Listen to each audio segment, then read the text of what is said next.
औज़ुबिल्लाहिमिनश्शैतानिर्रजीम बिस्मिल्लाहिर्रहमानिर्रहीम। वीवर्स अस्सलामु अलैकुम।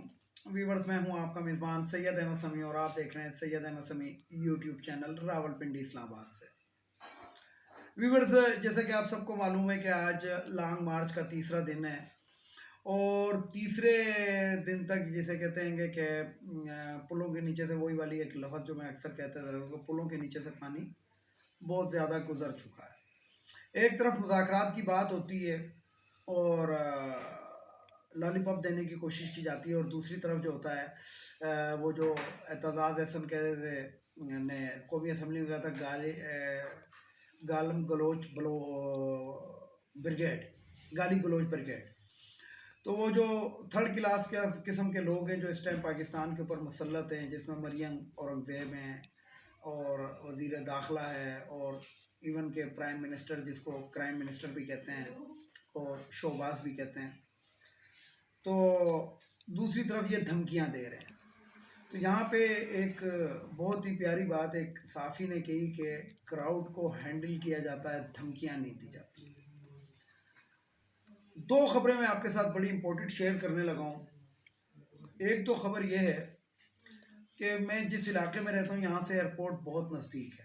रावलपिंडी इस्लामाबाद का जो एयरपोर्ट है बहुत नज़दीक है, बल्कि हमारे करीब ही एक गांव है और वो गांव काफ़ी हाइट पे है और अगर उस गांव में जाया जाए तो ब्राकलर से या दूरबीन जिसको आप लोग कहते हैं, वहाँ पे खड़े हुए जहाज़ नज़र आ जाते हैं। दो चार्टर्ड फ़्लाइटें इस टाइम इस्लामाबाद एयरपोर्ट पे बिल्कुल तैयार खड़ी हैं। एक का पता लगा है कि वो तो जनाब दुबई के लिए वो है, बुक हुई हुई है कि ये किसी भी टाइम इस पे कुछ लोग दुबई जाएंगे। दूसरे की मंजिल जो वो नामालूम, यानी कि बड़े ज़राए से मालूम किया। अब फिर मैं आपको ये बताऊंगा कि मेरे जहाँ पे मैं रहता हूँ वहाँ पे बहुत ज़्यादा अफराद ASF से मुंसलिक हैं, वो भी रहते हैं, तो पता किया करने की कोशिश कर रहे हैं। बहरहाल दो जहाज़ इस टाइम जो है वो चार्टर्ड फ़्लाइटें बिल्कुल तैयार खड़ी। और दूसरी खबर मैं आपको ये दे दूँ कि अरशद शरीफ शहीद के बाद 5 मज़ीद जर्नलिस्ट जो हैं, व्लॉगर भी कह सकते हैं, जर्नलिस्ट भी कह सकते हैं, वो उन लोगों की हिट लिस्ट पे हैं जिन्होंने अरशद शरीफ को कत्ल करवाया। कत्ल किसने करवाया? अच्छा, मैंने पहले दिन अपने एक व्लॉग के अंदर एक लफ्ज़ कहा था कि अरशद शरीफ को एजेंसियों ने नहीं मारा, अरशद शरीफ को अहले शरीफ ने मरवाया है।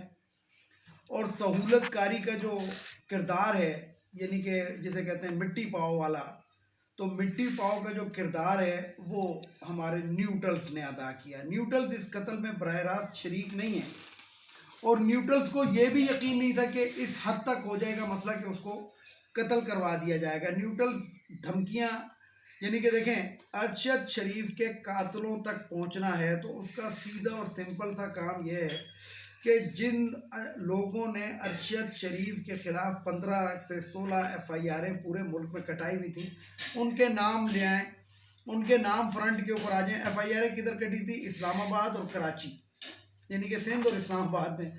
तो उनके अगर नाम आप ले आएँ फ्रंट के ऊपर तो वो ऑटोमेटिकली आप कातलों तक आराम से पहुंच सकते हैं। और मैंने अपने पहले व्लॉग के अंदर कहा था कि जिस दिन अरशद शरीफ साहब को शहीद किया था कि शरीफ ख़ानदान की चाय के बागात हैं वहाँ पे, और उसके कुछ दिन के बाद ये चीज़ साबित भी हो गई कि जहाँ पे अरशद शरीफ साहब को मर्डर किया गया है वहाँ पे करीबी नवाज शरीफ की क्या कहते हैं फैक्ट्री है। तो वो जो 5 सहाफ़ी हैं जिनके बारे में मैं आपको बता रहा हूँ कि उनको कत्ल की धमकियाँ, क्या बहुत हाई किस्म का थ्रेट उनको आया हुआ है, उसमें एक साबिर शाकिर हैं, समी इब्राहिम हैं, मोहित पीरज़ादा हैं और इमरान रियाज ख़ान हैं और हामिद भट्टी साहब भी हैं। तो भट्टी साहब का समझ लें कि वो स्केल 3 है, लेकिन जो हिट लिस्ट पे हैं इस वक्त वो इमरान रियाज और साबिर शाकिर हैं। और इसी खबर के साथ एक और ख़बर आपको ब्रेक कर दूं कि मोहित पीरज़ादा और इमरान रियाज ख़ान ने मुल्क छोड़ दिया है। साबिर शाकिर पहले ही मुल्क छोड़ चुके हैं, वो इस टाइम लंदन में हैं, मतलब जो उनके व्लॉग से पता लगता है। वैसे मुझे नहीं मालूम ज़ाती तौर पे मुझे नहीं मालूम कि वो कहाँ हैं, लेकिन व्लॉग की वजह से लगता है कि वो लंदन में है। तो बहरहाल आज हमारे दो मज़ीद जो हमारे दोस्त थे, हमारे अज़ीज़ भाइयों में हैं, ये इमरान रियाज ख़ान हो गए और मोहित पीरज़ादा, ये आज मुल्क पाकिस्तान को छोड़ के अपनी जान बचाने के लिए कहीं चले गए, क्योंकि बहुत ही इनको थ्रेट आ चुके थे। अब मैं आपको बताता हूँ ज़रा सा लॉन्ग मार्च की सूरत हाल। लॉन्ग मार्च के अंदर मुज़ाकरात हो रहे हैं, लेकिन ये मुज़ाकरात जो हैं, ये मैं आपको बता दूं कि इमरान ख़ान और रियासत के दरमियान हो रहे हैं, हुकूमत के दरमियान नहीं हो रहे हैं। अब आप कहेंगे कि रियासत और हुकूमत, तो रियासत और हुकूमत में बहुत फ़र्क है। रियासत वो है, मैंने एक अपने वीलॉग के अंदर कहा था कि पाकिस्तान के अंदर एक खुदकार निज़ाम है, वो खुदकार खुफिया आँख जिसको मैं कहता हूँ, वो खुदकार निज़ाम जो है वो काफ़ी दिन से ऑपरेट हो चुका है, तकरीबन 1-2 महीने से ऑपरेट हो चुका है। उसके बाद ये ब्रेकें भी लगना शुरू हुई हैं, नहीं तो जिस स्पीड से इन लोगों ने अपने ऊपर मुकदमात ख़त्म किए थे और जिस स्पीड से इन्होंने NRO 2 लिया था, वो स्पीड स्लो उसी वक्त हुई जब वो जो खुफिया आंखें हैं वो खुली और जो खुदकार निज़ाम है वो ऑपरेट हुआ। और खुदकार निज़ाम के अंदर इस टाइम जो ताकत का मंबा है वो ऐवान सदर है, ये आप याद रखिएगा। अगर पंजाब के अंदर भोंडी साजिश करके ये गवर्नर राज जो नहीं लगा सके, कोशिश इनकी थी, मैं आपको पक्की खबर दे रहा हूँ कि परसों तक इनकी 500% कोशिश थी कि पंजाब में गवर्नर राज लगा दिया जाए और KPK में, लेकिन वो नहीं लगा सके, क्योंकि अगर ये पंजाब और KPK में गवर्नर राज लगाते तो इधर जो सदर मुमलिकत हैं, जो कमांडर इन चीफ है तमाम फोर्सेस के, वो क्या कर सकते थे, वो इनकी समझ से भी बाहर है। लेकिन मैं आपको बता देता हूँ कि आइन के तहत वो टेक ओवर कर सकते हैं, किस सूरत में, जब मुल्क के अंदर पंदामनी का ख़तरा हो।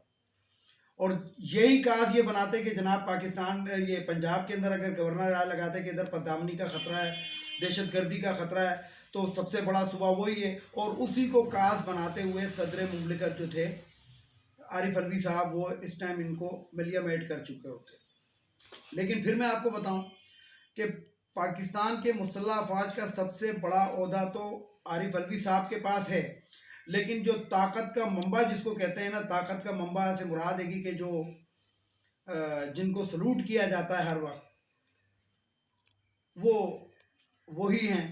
हाजी साहब भी लोग उनको कहते हैं, बहुत नामों से आजकल तो नवाज रहे हैं, लेकिन मैं तो यही कहूँगा कि हमारे फ़ौज के सरबराह हैं, तो उनको जो जिन्होंने ये रिज्यूम चेंज ऑपरेशन के अंदर अहम किरदार अदा किया, जिन्होंने पीठ में खंजर भोंका, बाहुबली की फ़िल्म आपने देखी होगी, इंडिया की एक बाहुबली की फ़िल्म आई थी कि वो कटप्पा जो होता है वो बाहुबली की कमर में छुरा, पीठ में छुरा भोंकता है, क्योंकि फ्रंट से नहीं आ सकते थे। तो इमरान ख़ान के साथ भी यही हुआ, पहले साइफर छुपाया गया, फिर जब उसने कमेटी बुलाई तो उसके अंदर उसकी वो की गई, फिर जनाब वहाँ से सफ़ीर ने भी आके कहा कि हाँ जी साइफर था और ये मैंने भेजा है और ये है वो है, जब लेकिन उसके बावजूद DG ISI और ISPR आके कहते हैं कि साइफर नाम की कोई वो ही नहीं है, और हम जो हैं वो न्यूट्रल्स हो गए और हम तो गैर सियासी हैं। गैर सियासी अगर आप हो गए तो ये जो आपने 2-2.5 घंटे की प्रेस कॉन्फ्रेंस की थी,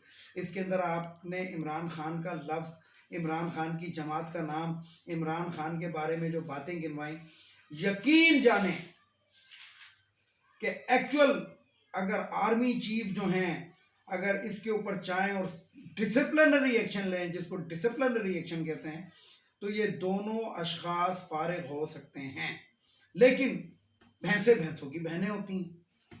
और मैं आपको बताऊं कि पाकिस्तान के अंदर अफसर शाही जो है, ख़ास तौर पे मुसल्लह अफवाज के अंदर, वो इस तरह है कि जिस तरह हिंदुओं की 4 नाज़ातें होती हैं कि ब्राह्मण सबसे ऊंचे होते हैं और शूद्र सबसे नीचे होते हैं, तो इसी तरीके से हमारे पाकिस्तान के अंदर भी है कि अफसर शाही के अंदर ये जो अफसरान होते हैं जो आला दर्जे के, यानी कि जिनके साथ जो होता है यहाँ पे कॉलर के ऊपर एक लाल रंग की स्टेप लग जाती है जिसको क्राउन कहते हैं, तो वो जो होते हैं वो ब्राह्मण में आते हैं।